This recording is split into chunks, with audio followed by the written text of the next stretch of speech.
Welcome. We are back with another episode of the Get Reelisms Podcast, episode 122. I am Adam Chase Rennie. And I am Christine Chen, and we have a special guest today. Special guest, will you introduce yourself? Hey, I'm Mike Pariseau, future filmmaker. Yay! Why do you say future? Are you not one right now?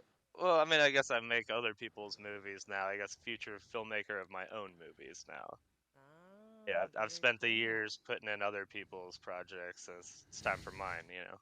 Yeah. Can you tell us a little bit about, like, what do you usually do on set when you're not being a future filmmaker? Oh my God, I take tons of abuse and, you know, Yes. pretty much do everything. I started out in the industry doing like greens work, which is, just like digging holes. And, if there's a grave on TV that was filmed in Texas, I probably dug that.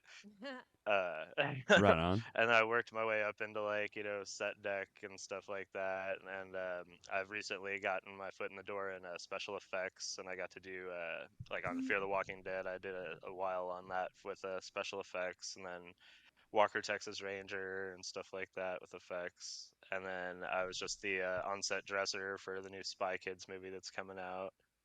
And Wow. done some art direction and stuff like that, Yeah. Lots of everything except for be behind the actual camera, Okay. So And I guess, how did you fall into greens work? Was it just like a friend being like, "Hey, I need some trees, so go in and dig some holes"?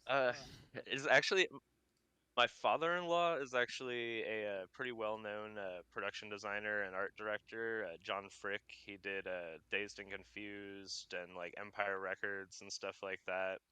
And I started dating his daughter, and he was like, "Look, I don't want you waiting tables anymore. Get a decent job." So he hooked me up with That's an like, oxymoron. Get a decent yeah, job, work in film. yeah, exactly. But at least it's something with a future. Hopefully, waiting tables. I mean, the best I can get is another table. Yeah. So he got me in there to see if I could handle it with the long hours and stuff, doing the hole digging and stuff, and just worked my way in through that. Yeah. But without him, I probably would have been begging outside of studios for a lot longer. Yeah. And was it like I love it the first time you did it, or was it like, why the F did people do this? It was really mixed. Like, Yeah. it was a lot of walking around being like, wow, this is really cool. Like, this is what, dreams are made of. And then it was like, oh, cool. Well, it's also like 110 degrees outside and I'm holding a pickaxe. And like, this guy over here is really pissed off that grave isn't ready yet. And so, it's a double-edged sword. You get the glory, but you also get the pain. Yeah, it's a definitely a love-hate relationship. So how long For sure. when was that gig? When was that first time you did that, and how long have you been in this industry since then? The first time I did that was on Revolution when that came to town. So I guess it's been like That's maybe 10 11 years ago. years, Wasn't 10, that 10, 11 years, 11 years? something I like that. remember Revolution came. Yeah, Yeah, yeah, yeah. And I got, rode hard and put away wet on that several times. And Oh, everything since that's been really like, just a step up each time. yeah, And yeah, yeah, yeah, Green's work is a very unforgiving work, so I physically just can't do it anymore. I have to move into a different part of the industry because it's I have permanent arthritis in my shoulders and a bad back and bad knees, and so my solution to that was to move into moving furniture with set dressing instead. I was about to say, I do yeah. set dressing and my back is breaking when I move couches and Yeah, shit. I can't no believe you're kidding. doing it. They always want it on the damn top floor. I Always on the top know. floor. There's never an elevator.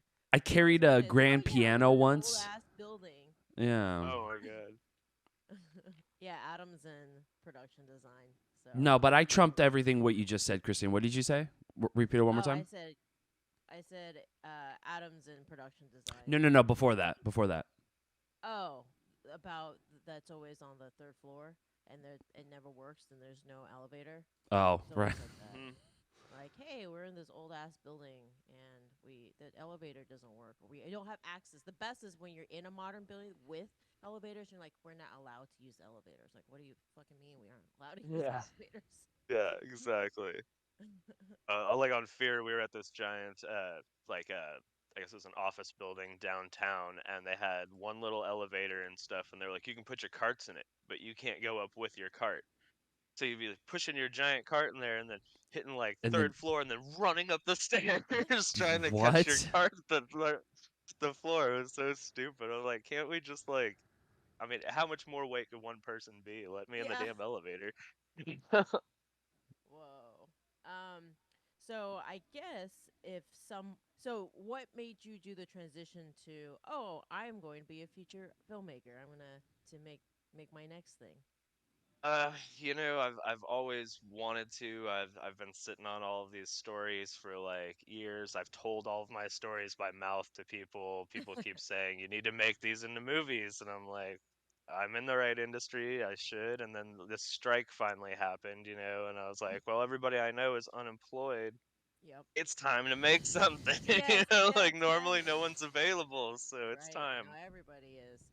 Yeah. And I feel ya. now we're pushing for the indie world to be more prominent and stuff, so it's a good place to be. And I think genuinely, I think the strike's going to work really well for the indie world. I think we're all going to do really well once it's over. A lot of money is going to be diverted to us, and I want to be part of that.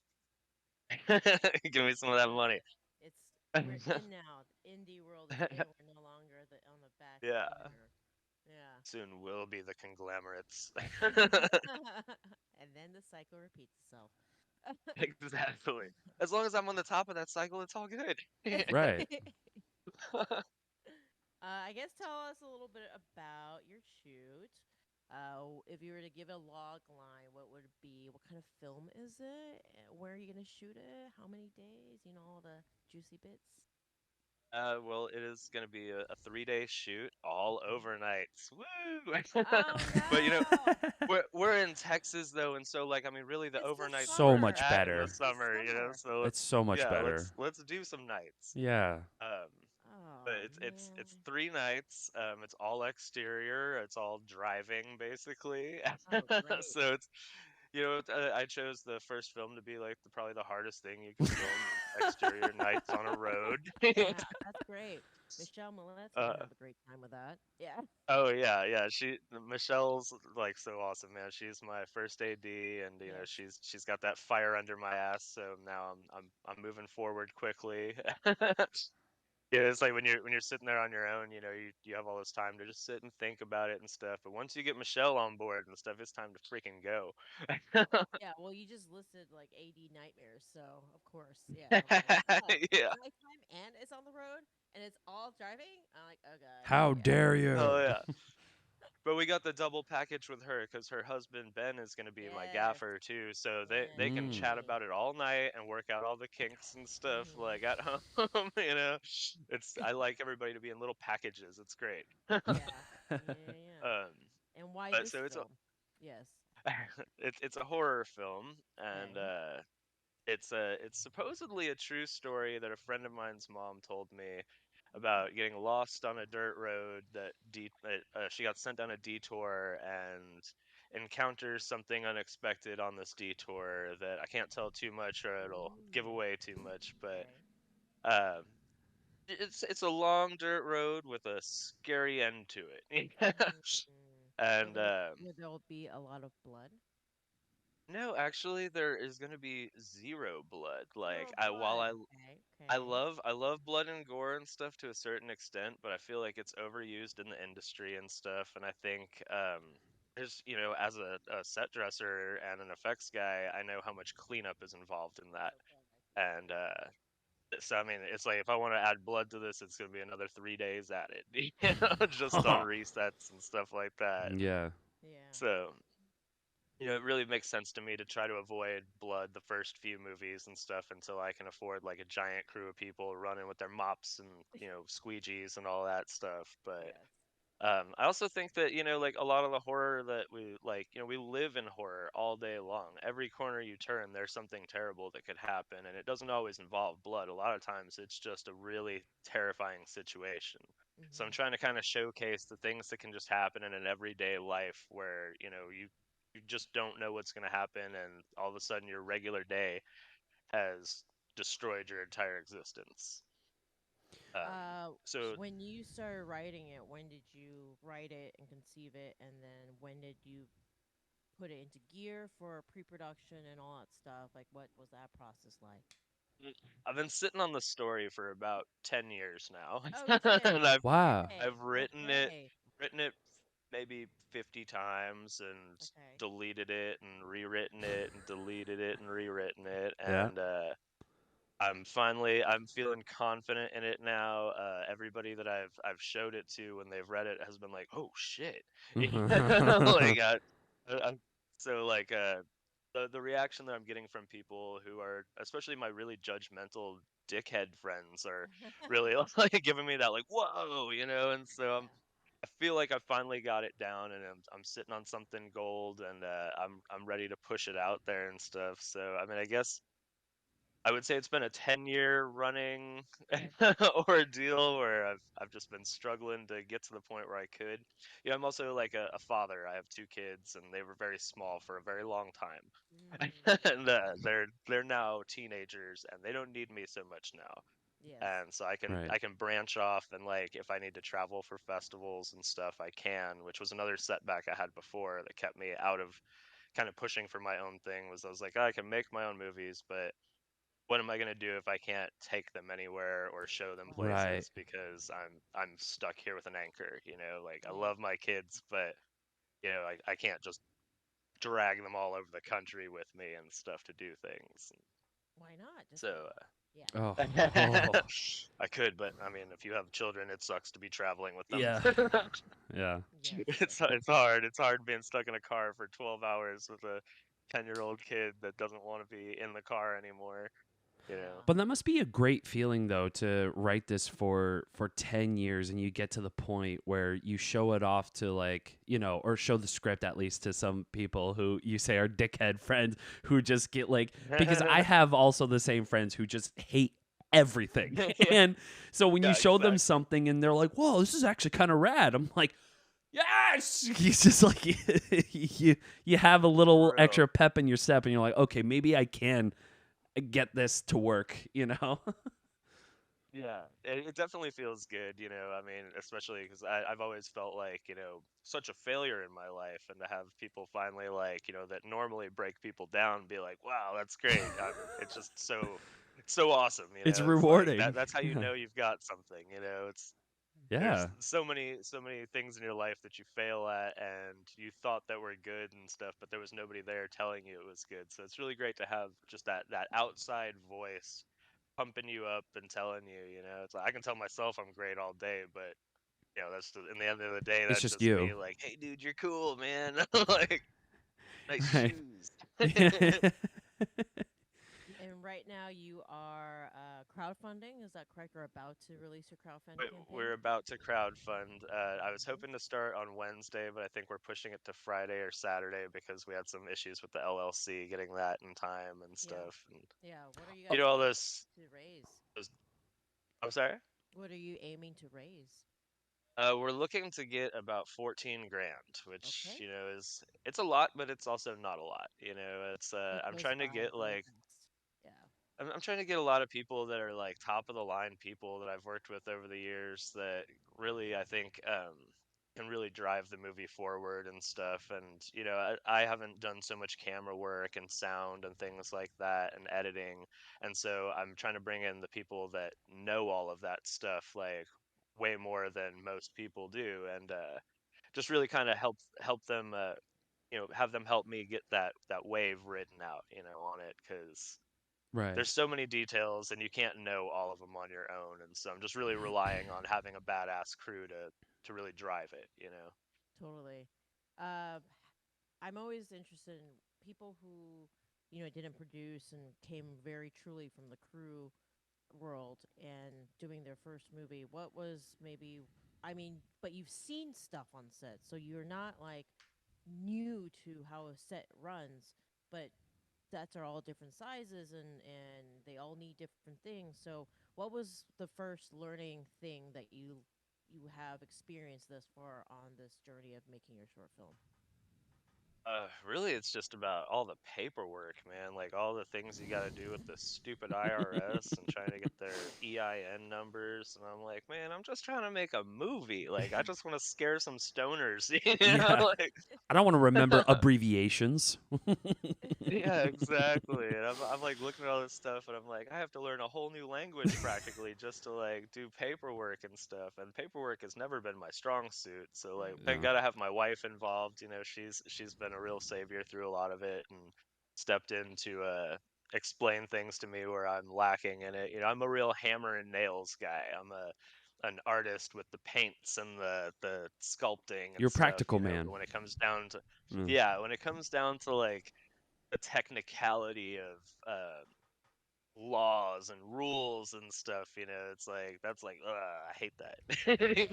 that's, Are you that's not having my bag. to navigate the whole SAG thing? So, like getting I guess, the interim, uh, what was it called, waiver? Yeah. Not really, because from what my understanding is from what I've been reading in it and stuff is that we're going to be on such a low level of production that we're, you know, not even a blip in their radar, Yeah. and I figure by the time we're done with editing and everything, you know, it's going to take forever to get this actually finished. And by the time it's actually done and going to festivals or anything, this whole strike thing is going to be completely over and we'll all be back at work and stuff. So I think we're pretty much in the clear on it. I don't think anybody's paying attention to some guy's first movie. Yeah.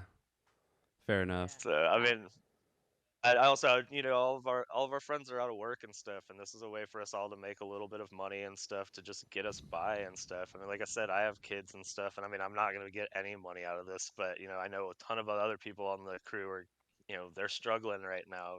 There's no work out there, and Yeah. if I can help out some people and stuff, I mean, all these people have been such an asset to me in my career, like pushing me forward, helping me out with jobs, like. I've had so many people like put my name in the hat for me and stuff, and like I've never necessarily been able in a position to do that for other people so much. You know, I throw names out there, but I've never been that driving force that got a whole bunch of people hired. And I'd like to throw that favor back out to people, get us all a good wage on this, and make a fun movie where we're not all hating each other through Oh. Yes. it. You bring up a So, really big, I think, a very important point. I've talked about this on other podcasts. Is that I think if you can go through with always remembering who was there in the beginning, who helped you out, and at some point returning the favor to help other people create their opportunities, or whatever. Like that's what makes our film community a community, and that's how we all survive. And that is the only way that we grow and get a bigger pie, instead of on the scarcity mindset of like, oh, I have to not covet this job because there's not a lot of jobs. I think you're creating it. You're creating the opportunities, and that's great. Yeah, that's what we well, we're need, also especially right now. we're also in an industry where there's nowhere to turn in an application or a resume or anything like that, and so like we're all just reliant on each other, you know. There's no one out there that you can just go to and be like, hey, can I have a job in the movie industry? Like that's not a thing, Yeah. you know. Right. So we all just have to take care of each other and make sure when we have an open spot, we pull that guy that pulled us in, you know. Like Yes. there's so many people out there in our, especially in Austin, we're so lucky to have like these incredibly talented people, and unfortunately, we're all just sitting on our asses, unable to do anything right now. Totally. Like, Yeah. sucks. Like, Yeah. Yeah. I feel ya. Yeah. No, you're. It's great. It's these little projects that'll keep us going, and like, yeah, not you have to. We're creators. Like, we don't want to sit idle, and like it's driving a lot of us nuts. Yeah, just not being able to utilize that part of our brain and stuff. So that's really cool that you're creating this project to give the opportunity to people who've helped you out also, and to just make something fun. Yeah. When So the strike's over, I think we're all gonna be working so much. Like, I mean, because the thing is that the writers are on strike and stuff, but they're not writing. Those guys are right. all sitting at home still making scripts and stuff. And so when the strike's over, it's gonna be like, okay, well, here's my 50 scripts I just wrote. Let's make Right. 50 movies. Yeah. So I'm really hopeful. If it's anything like the last strike, we're gonna be Yeah. bombarded with a ton of work afterward. Yeah. Yeah. So I agree. Yeah. Yeah. Now's the time maybe this to. time I'll save some money. I don't know. All this equipment's got me broke, dude. Yeah. Shit, just um, an LLC. I was like, oh my god, I gotta empty my bank account right now just to get the LLC figured yeah, out. So it's like, damn, brutal. and I haven't even. You've got to pay like $600 to go and try to raise $600. Yeah. Yeah. Uh, Yeah. Yeah. I thought the LLC in Texas was three something. I can't remember Well, unless it's it's it's three increased. something, but then there's all the like little extras that they tack on so that you can like get it rushed ahead and stuff. Because we had Ah. some hiccups on it in the initial run and stuff, and I was like, well, fuck, now I have to pay rush fees to get all this processed. Like, we had EIN numbers that weren't working for some reason, and Yeah. The now it's easy all part's gonna situated be and on stuff. set. But Yeah. The easy yeah, part probably exactly. be I'm on like, set. I can't wait to just be out there. right. Yes. Yes. Yes. Oh, Yes. you want to film? You want to do all this? Well, sell your soul and give me all your money, please. Exactly. I mean, we're at the like garage sale part right now of it. I'm like, hey, you see anything you like, guys? Aw, yeah. It's all for sale. Exactly. I'll take my shirt off and sell it right here. Right. Free lap dance. Well, not free. Paid lap Yeah. dance, everybody. Yeah. Mike will put Just out click right now. subscribe. Yeah. Yeah, exactly. We'll put out for movie. Yeah, if only putting out was what I had to do. Jeez. Yeah, if it Sold made my myself life in way easier. worse ways. Yeah, exactly. So with this short film, is it just that? Is it just one character in the entire short? Well, we've got the main character. She leaves a bar. So I mean, I guess there's two like extras that she walks out of a bar with, but they Okay. don't really talk or anything. And then we've got an unexpected character at Ah, the I end of the see. road. Okay, So there's gotcha. a minimal cast, minimal crew, really, but I mean, it's still No, damn yeah. expensive. But I love that though. It's sort of like I don't know if you've ever watched like the first Coen Brothers film Blood Simple, but it's sort of like on the same vein of just like very minimalist and just like there's only a few characters, that's it, and there's a car and maybe like two locations and then the rest is just Yeah. on the road. you know? Mm-hmm. And That's about what we're looking for. well, that's because that's what I was about to bring up is like that's kind of what I love is just kind of like keeping it intimate and like, well, maybe not intimate, but like isolated in a way where it's like you have this vast open world, but like you're only just gonna limit it to these couple of characters in this story at least. And I see that you're wearing a Dawn of the Dead shirt, and so I already know you're just like a super independent horror fan, right? Like you just like you. Definitely. So, was there any inspirations that drew this story, without, of course, spoiling the story, for you to make the short film? Were there like films or books, Well, I mean, there's except for the story endless that you were inspiration. told? Yeah, Yeah, I mean, there's endless inspiration. Every time I turn on the TV, I find some sort of aspect. I'm like, I want to put that in my movie. yeah, Yeah, so, yeah. I mean, I guess like a lot. I get a lot of inspiration from like John Carpenter. You know, a lot of his stuff was done Ooh. without all the blood and the gore necessarily. I mean, in Halloween, just for example, I mean, there's like no blood. It's just a Yeah, terrifying movie on its own. Just because you're like, well, there could be a guy that just kills the crap out of me. he just stalks and So stabs the shit out of people. Yeah, it's not the blood that's scary. It's the terror that comes from trying to avoid the blood. yeah. I mean, you're Trying sitting to in get class and you away from see a killer outside your window staring at you. You know, it's fucking terrifying. Exactly. You know? Yeah. And I mean, it's just a guy staring at you down the road, and I mean that's terrifying enough. It's that's what I'm looking for with it is the real the true life experience of terror that is there. I mean, we've all been in a situation where we were like, this is sketchy as hell, and I might die. And I think Yeah. like that's what I'm looking to trigger is that feeling, that memory that everybody has, where they're like, oh crap, I had that happen. I almost like that was scary for me at some point. Like maybe not in that exact tier, but really in that realm of just like the human aspect of just not knowing. You're Yeah. Right. surrounded by bad stuff all the time. I mean, you just get on the go to the grocery store. How many of those people are serial killers? You don't know. Like by You don't. statistics, at least one of them. Right. It's the anticipation in the Yeah. between moments where we don't. It's where we don't know. That's where it creates the actual horror aspect. Right. It's that great unknown, you know. It's like you're in the water swimming around in the lake and you felt something brush against your feet. You look down, you can't see what it was. That's what's scary. It was probably just a damn leaf, but now you're getting out of the water. Yeah. Yeah, because now it's in your head. Yeah, Yeah. too.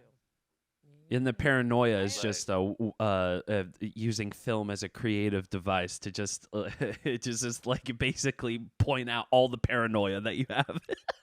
You yeah, know? yeah. And, and it's great right now. I'm like scouting locations and stuff, and Texas is just riddled with terrifying dirt roads. Like, Honestly, and yeah, dude. Holy shit. I'm standing on it. I'm standing on these dirt roads, and I'm like, I'm scared, and I'm like, dude, I'm like a 40-year-old man that like, looks around like heavy equipment all day. I can handle myself, but I'm terrified on this dirt road right now. This is a good sign. Yeah. Yeah. It's just a Which George which Romero spots are you looking at? I guess like what's your ideal dirt road? right. Uh, well, there's one actually that I just found near my house here in Buda that's privately owned by some very sketchy characters. So I'm hoping I can get it really cheap. That's awesome. uh, Wow. they look like they need some new windows on their house, and so like, there's some taped up stuff going on over there. Oh man, But they're running meth lab. Yeah. yeah, exactly. But They're a little I'm not weird, gonna but let they're that cool. deter me. I mean, on Fear the Walking Dead, we filmed at some really sketchy areas too. But whatever you got to do to get your damn shot. That's my aspect on it. It's I like atmosphere. I like scenery. I'm a big fan of the old horror movies where like you see just like this scenario, like this whole set. Just you can tell it's all fake, but it's like just gorgeous horror art. And Oh yeah. so that's really what we're looking for is just something really dramatically isolated. I want trees just growing over the road as like, almost like you're driving through a tunnel. Yeah. There's no escape through the woods. There's no turning your car around because you're so tight on this road. It's there's nowhere to go but forward sure is gonna suck. Oh, it's like Evil Dead. That's awesome. Yeah. Yeah, yeah. Are you There's enhancing the location in any way in terms of set deck and arts or greens or? Definitely, definitely. We're definitely gonna have to thicken up trees and bushes because there's a lot of camera shots through trees and bushes, and it's really just got to be. I need it to be just isolated and stuff. So I need it to look like there's so much underbrush that there's no way off of that road, and that there's no reason anyone else should be out there. It's it's kind of the goal there. Yeah, I'm always fascinated by like w- when a hyper specific crew member finally does their film, how different like if a art person did it's like the John Wick is a stunt person who did that, right? So it's all about the Yeah. stunts. So what is yours going to be like because you've been very art heavy, like Yeah, the difference. I think Yeah. it's definitely going to be very art driven. The like I said, the whole aesthetic is really what's important to me, and there's a lot of work that I'm going to be putting into it, trying to keep it kind of in like a timeless time frame. We've Mhm. got kind of an old car. It's like a '97 Subaru Outback, but it's pretty beat up and stuff, and so the time frame is really it could be like anywhere from like the early 90s to now. It's hard to tell because we're going to be on country roads. These could be modern day right now, 2023, but they're just hillbillies driving around in old cars. So Right. I'm trying to put a lot of artwork into the keeping any kind of specifics for a time era out of it and stuff. Yeah. And so that's a lot of our artworks, like our art department's going to be going into that, just eliminating any kind of obvious source of era. Very, very cool. That's awesome. Um, are there specific art people that you follow, like for aesthetics and looks and stuff like that? I'm always just curious because like I primarily just follow directors, and if anything, I follow maybe DP and because shots and stuff has been my forte. I come from camera background, so um, I'm interested in knowing like I, yeah. I think in art, it's really hard because you'd never really know who's doing the art. It's like there's art directors and there's production designers and stuff, but they're not always the ones that are doing any of it. So you can follow that person, but really, like, it's like the crew members below them that are actually doing that art. So it's almost hard to like decide who to follow in the art department, in the whole art field in general, I think. Hmm. I think production designers do a great job and stuff, but a lot of that is delegating to the people that make that dream happen, and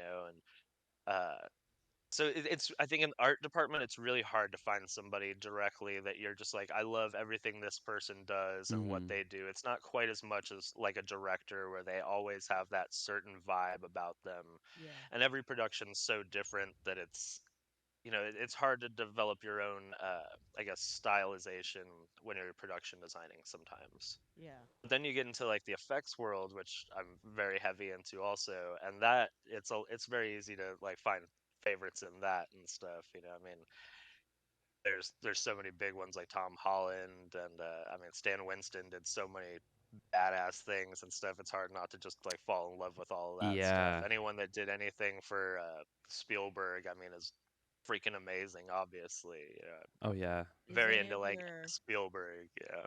yeah, is any of your special effects background being injected into this film?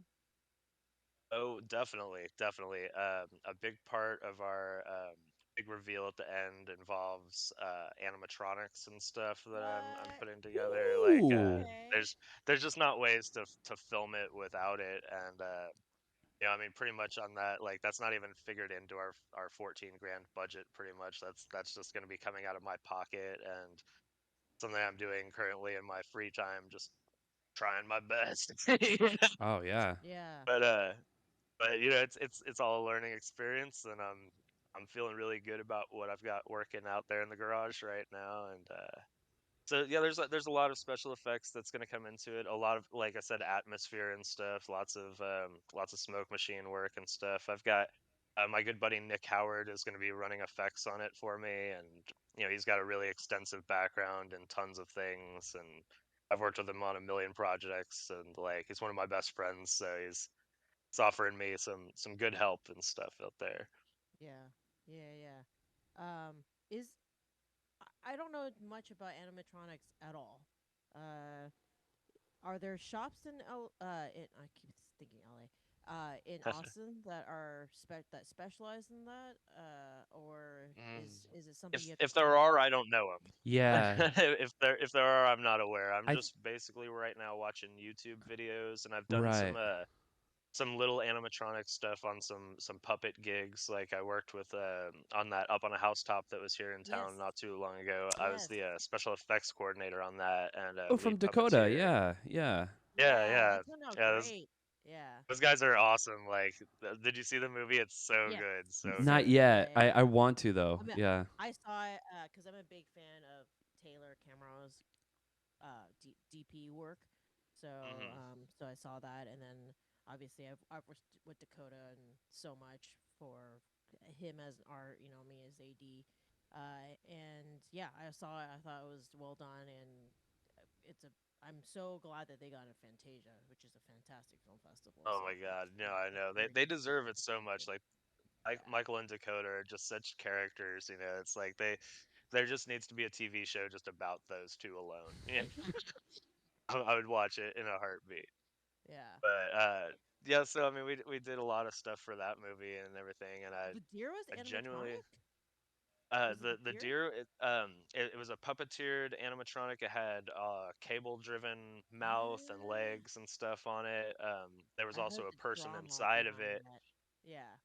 Oh, that deer was a nightmare. It was like every step of the way, like, it's like, okay, can we get the mouth to move? Okay, and snap. Nope, can't get that. The cable just broke. Oh, Like, okay, well, let's get the leg to move. Yep, cable broke and stuff because it was a rented deer from a previous project of somebody's, and it was not But it meant for didn't what look we were like doing it. right. Yeah. It was the whole like it was a deer, but it was supposed to be a reindeer, but you guys had to like do stuff to it to make it look like Yeah, reindeer. Yeah, 'cause Dakota but was on our thing, so he was bitched about that. It was really funny. well, they cut the film so well that like in that you You genuinely can't tell. it's so legit looking, like, and Yeah, I absolutely I couldn't speak higher of those guys and stuff and working on that project. They let me bring my son in to work with me. He was that's like awesome. 15 at the time, and Yeah. so he's running a snow machine for me and stuff, and nice. yeah, it was just this really great experience all the way around. Like I couldn't speak higher, like too high of those guys, So and that is a so cool hopefully story. Yeah.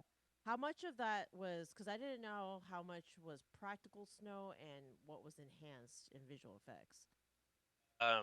Pretty much, I mean, like the majority of it was practical snow.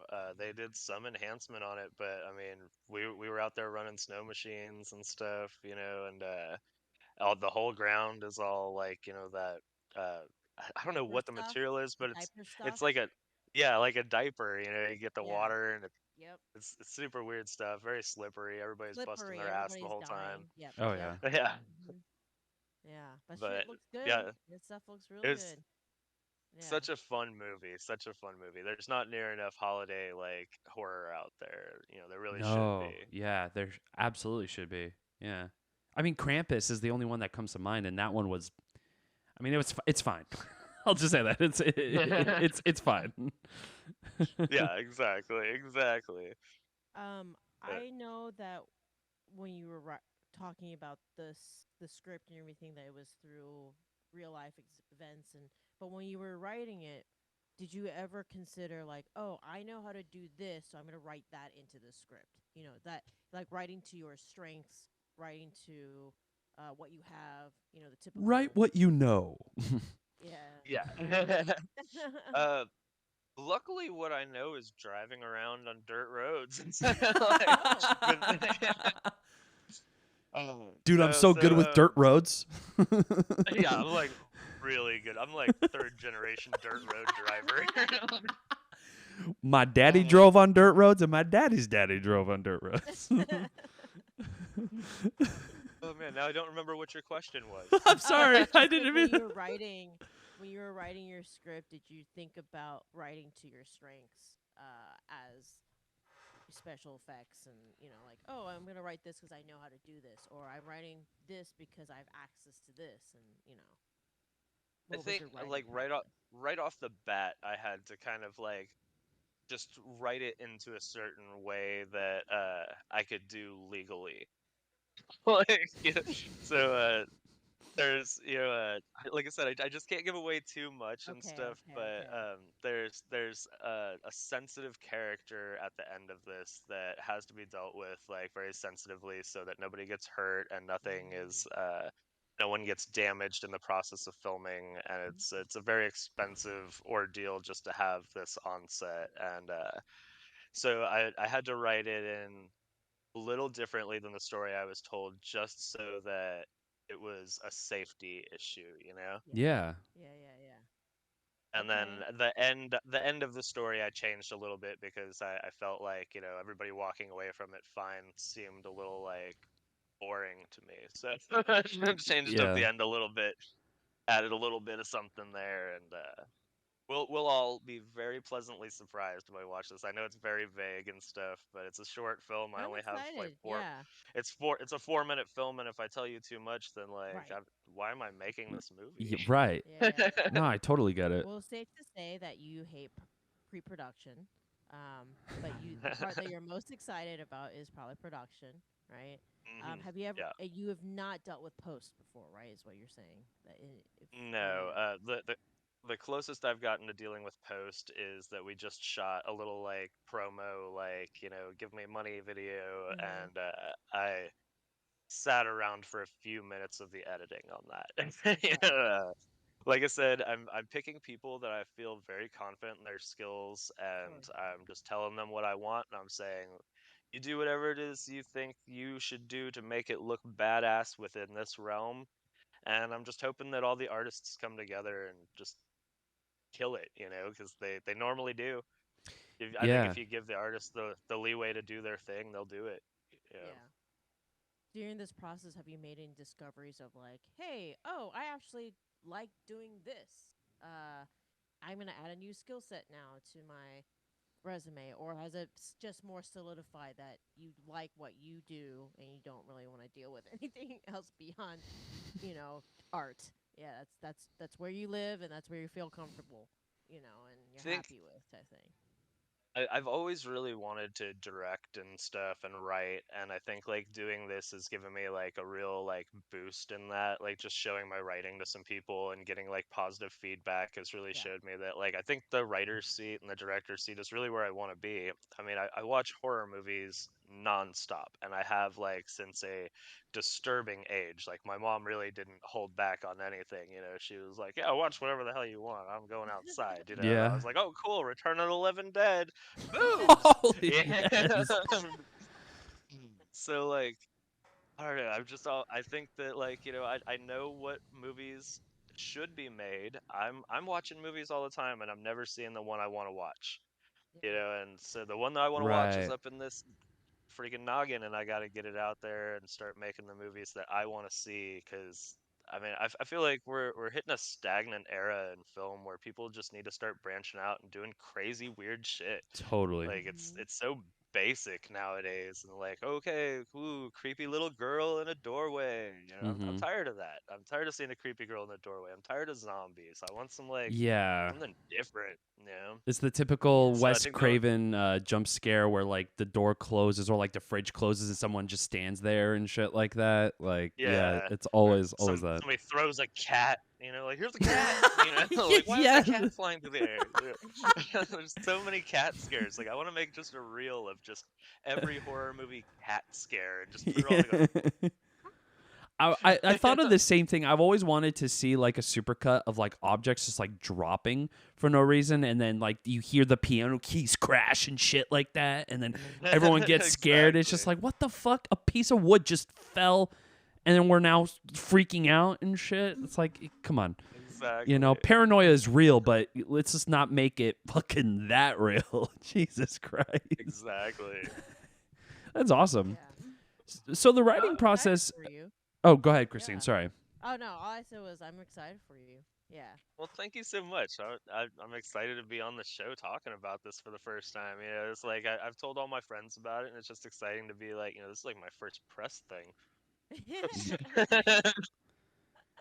But I've Yeah. always admired you, like Christine. Like we worked together on something. I don't even remember what it was, like vein lines or something like that. Way back when I was first starting out and stuff. And I remember being like, "Wow, like that chick's got it all together, man."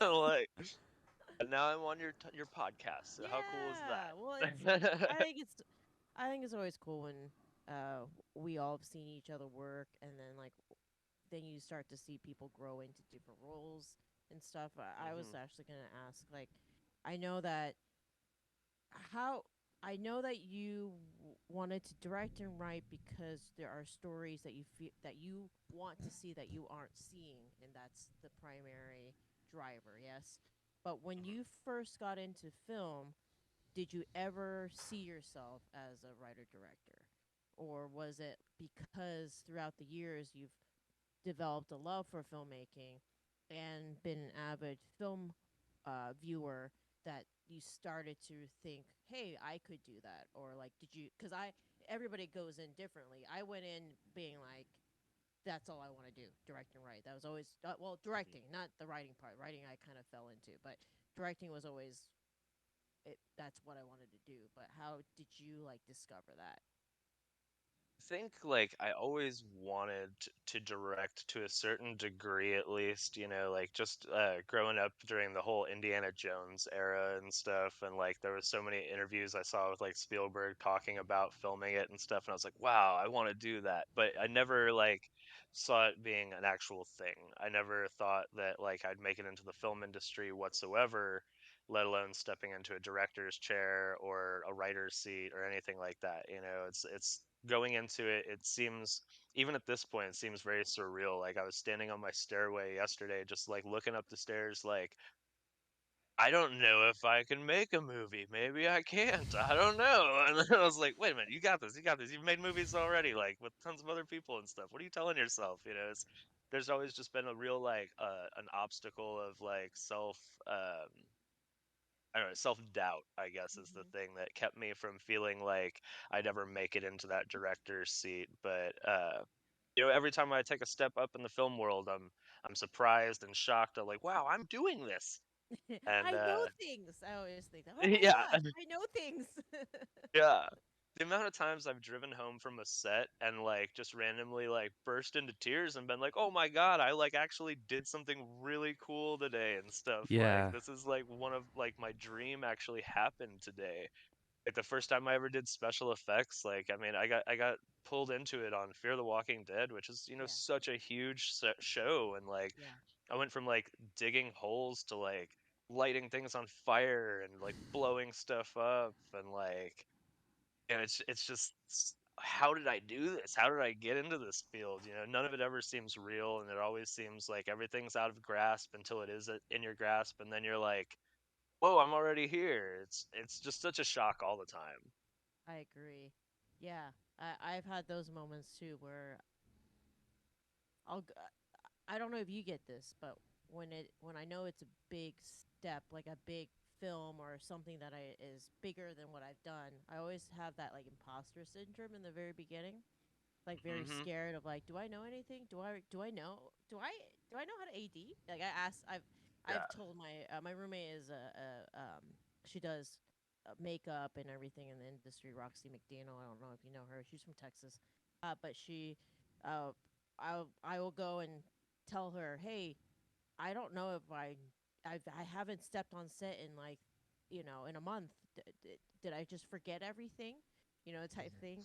And then Yeah, you go exactly. through the set and you leave and you're like, wait a minute, I know shit. And that Yeah. realization of like, oh, I am there and I know how to do stuff and I am a salty veteran now is a funny Hmm. like realization to come to and be like, okay, like, but before every big major set, I always have, no matter what, I still have that feeling of like, do I know anything? I don't know if Yeah, you get that. Yeah. that night before walking onto set and stuff for the Yes. first time and stuff, and you're like, oh my God, like did I trick them into hiring me? Yeah. Like was I like devious getting in here? Like I feel like I told them I know more than I do. Yeah. And then you I get in there and it's oversell like, myself. Yeah. I so fooled you them get in in there the and interview. it's all old hat when you get in there and stuff. Yeah, Everything, clicks into totally. place, and like, Muscle especially when you walk memory. into a room, you go in there, you're so like nervous and stuff at first. Then you look around, and you're like, oh, I know all these people. Like, and it's Austin's a very small Yeah, community where totally. it's big, but it's small, and you walk in and you know at least half the people on every Yes. set. Yeah. Once you've been here for a few years, and Yep. so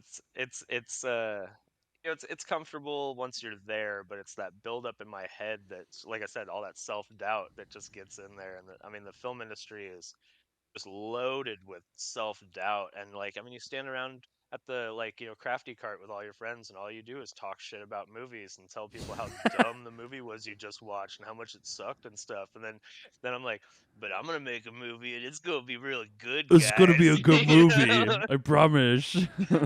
Yeah. Yeah. I So I mean, don't know. There's a lot of doubt. yeah, exactly. But like you said too, it's like it's great working in Austin because like I love because I get that anxious feeling as well like the night before, like especially if I'm doing art, I am just a bundle of nerves, especially if I'm working in art with people who I don't know. that is also even worse because then I'm like, I don't know this set deck. I don't know this art director. I don't know what the fuck I'm going to do. I'm going to show up with my toolkit and they're going to be like, what the fuck are you doing? You know? And I was just like, I always have this fear. Yeah, exactly. I'm just like, they're like, do you even know how to use a hammer? I'm like, I do. Please leave me alone. You know? And so I don't know. Like, but then you get to that point where you show up to set and you're like, oh, I know half of these motherfuckers. Oh, this is actually fine. This is cool. What the fuck? And then it doesn't feel like work at that point, right? It's like then all those days and the rap day, it's just like it goes by in a flash. I'm like, well, shit, why the fuck did I get all nervous in the beginning? But then I do the same shit over again the next project. So, like, fuck. Exactly. Never learn. I don't learn my lesson, you know? I'll learn skills, but I'll never learn a lesson. No, come on. come on. Thing about about your whole journey, as a filmmaker, or getting to this process of where you are right now, can you name what's been your favorite thing about the omnipotent power that I wield over everyone underneath me? Listen to me, peasants. Yeah. I really like the ivory tower I've built for myself. I really like just being like the driving force on something for once instead of just being one of the cogs in the wheel. I like being I don't know, I guess like being a parent for so long, I feel like a father always, and being in this position, I'm like, oh, like this is cool. Like I'm kind of a dad now again to like all these guys. You know, it's cool. Yeah, you're a rad dad for the crew. That's what everybody needs, you know? Yeah. What words of advice do you have for somebody else who is normally typical crew position and they have some ideas and maybe they might want to make their film? Like what mentally do you have, what hurdle do you need to get over, and I guess what words of advice do you have that you wish somebody had told you that may have gotten you to do your film sooner, I think the biggest words of advice are to just shut up and do it. Like, I think if somebody had told me a long time ago, just quit fucking thinking about it all the time. Quit running over it in your head over and over and over, looking for every problem you can and every reason why you can't. If somebody had just been sitting there going, do it, man, just do it. But then again, that self-doubt where you're like, I don't know if I can. And once you're in so deep, you know, and there's a lot of money involved. And if you fail, you're going to fail, you know. So, like, you just got to go do it. That's my words of advice to anyone in really any field whatsoever. It doesn't even have to be the film industry. Take this in any aspect of your life. Just freaking do it, man. Just quit waiting. Like, you only have so much time. We could die tomorrow. I could literally die during this podcast right now while we're talking. Right. And, right. You know, like yeah, exactly. It's really gonna help y'all's ratings. We will get sponsored, Mike. We need this. Y'all want to see something cool?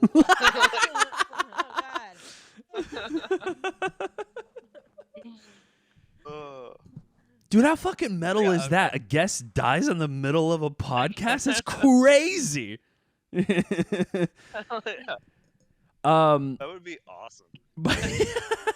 But as we wrap everything up, we're broaching an hour. We're just having a good time here, ladies and gentlemen. That hour blew right the fuck by. That's crazy. So the crowdfunding hasn't started yet, but it will start this week, right? Yes. And it should be running by this weekend is my goal. I'm praying that there are no more hiccups, but you know, anything it's filmed, you know. Yeah. And now that I've said it, there's going to be. What did I do? No, I was gonna say something else with the crowdfunding. Oh, how long is the crowdfunding gonna be? I'm hoping for a short crowdfund. I feel like, I mean, at at a certain point, people just stop paying attention anyway. So Correct. I'm hoping for like Right. maybe a 30-day crowdfund at most is Okay. my goal. Like I think once you hit the 30-day mark and stuff, you're not getting any new investors anyway, and you're just waiting then. And Yeah. Right.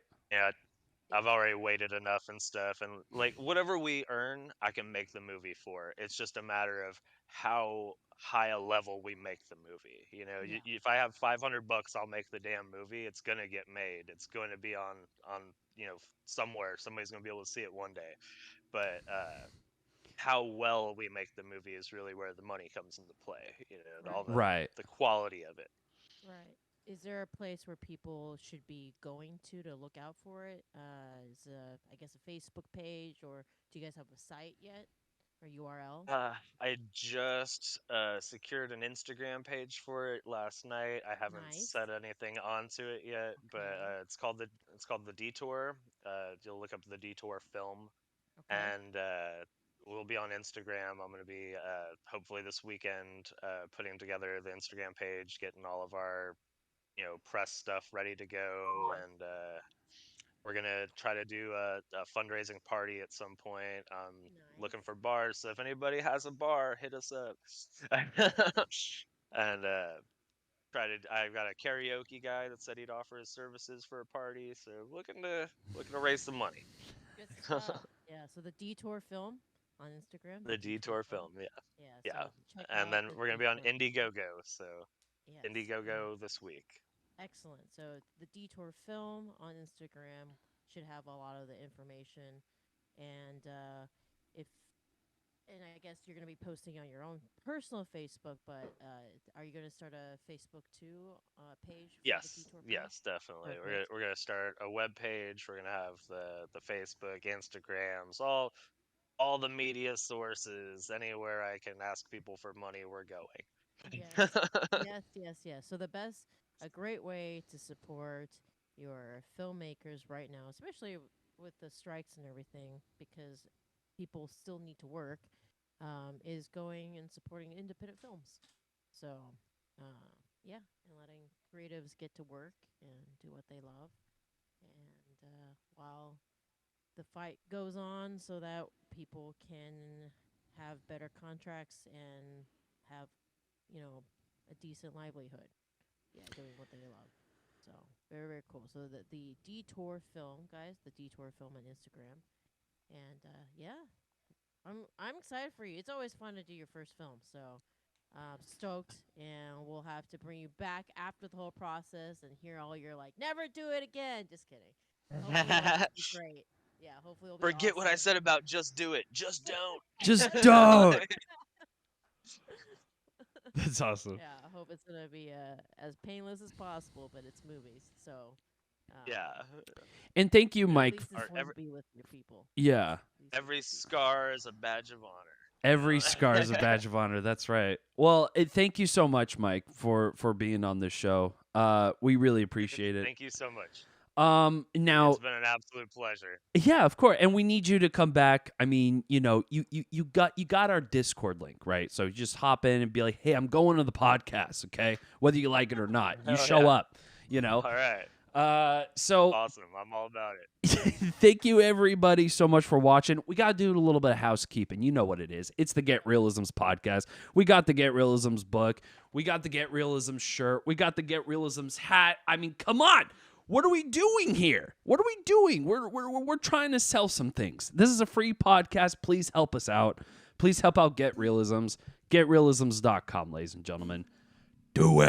And support independent films. Go and watch them. Go and share their crowdfunding campaign when it comes out, and that's how you help independent filmmakers. Is just share and market it. And we don't have giant ass marketing budgets, and the way is to create community, scratch everybody else's backs, and remember the people that help you along the way, and help them as well. So, yeah. And don't cross the picket lines. I'm telling you right now. Don't do it. Yes. Don't you do it. Go watch a movie, you bum. Yeah, go watch. Please sit on your ass and be a couch potato and watch a movie. Please, for Christ's sakes. You're Your weed dealer needs money too. Your weed dealer got the dankest, the ickiest of the stickiest, and you gotta sit down and watch a movie. Thank you again, Mike, so much for coming around, and taking your time to shoot the shit with us. And I think that's about it, ladies and gentlemen. I got nothing else for you. Okay, so we're gonna go now. All right. Thank you so much, Instagram. Thank you again, guys. Thank you. Of course. Bye, Instagram. Thank you so much. And thank you, Facebook. We love you.